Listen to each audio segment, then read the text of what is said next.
নমস্কার, তনু কিচেনের সকলকে স্বাগত। আজকের রেসিপি পাট শাকের ঝোল। দেখুন পাট শাকের ঝোলটা আমি কিভাবে রেডি করব। এখানে আমি 2 মুঠ পাট শাক নিয়েছিলাম। ছোট সাইজের মুঠটা ছিল পাট শাকের। আর এরকম করে ছোট ছোট সাইজ করে কেটে নিয়েছি আর পরিষ্কার করে 2 থেকে 3 বার জল দিয়ে ভালো করে একটু ধুয়ে নিয়েছি।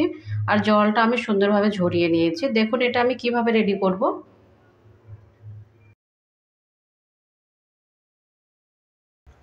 গ্যাসটা অন করে দিয়েছি আর একটা কড়াই বসিয়ে দিয়েছি।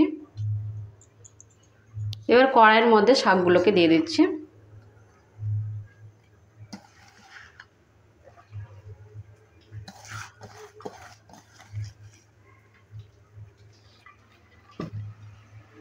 আর সামান্য একটু জল ধুয়ে দিয়ে দিচ্ছি।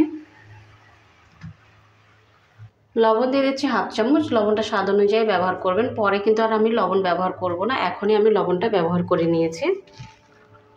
আর দিয়ে দিচ্ছি হাফ চামচ হলুদের গুঁড়ো। লবণ হলুদটা দেওয়ার পর একটু নেড়ে চেড়ে নিচ্ছি।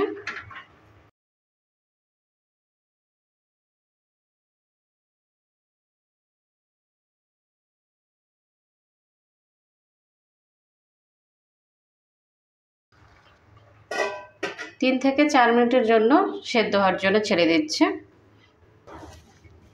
3-4 মিনিট হয়ে গেছে, ঢাকনাটা এবার তুলে নিচ্ছে। 3-4 মিনিট সময় ধরে ভালো করে সেদ্ধ করে নিয়েছি।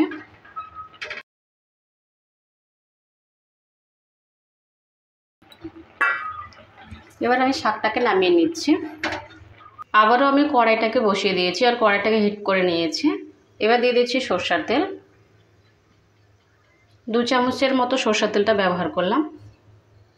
দিয়ে দিচ্ছি শুকনো লঙ্কা, 2টো টুকরো করে দিয়ে দিয়েছি।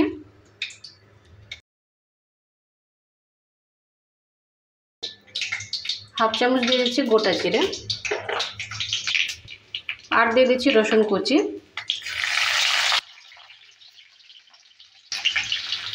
ভালো করে একটু ভেজে ভেজে নেব। সব কিছু দেওয়ার পর ভালো করে নেড়ে চেড়ে দিচ্ছি। রসুনটাকে ভালো করে ভেজে নিতে হবে যতক্ষণ কালারটা চেঞ্জ না হয়।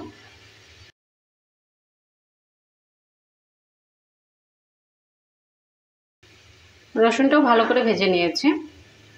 এবার দিয়ে দিচ্ছি পাট শাক সেদ্ধ করা।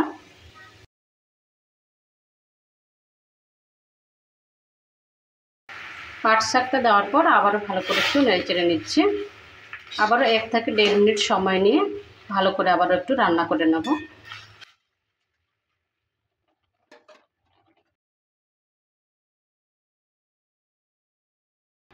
পাট শাকের ঝোলটা রেডি হয়ে গেছে। এবার আমি গ্যাসটাকে অফ করে নিচ্ছি আর নামিয়ে নিচ্ছি।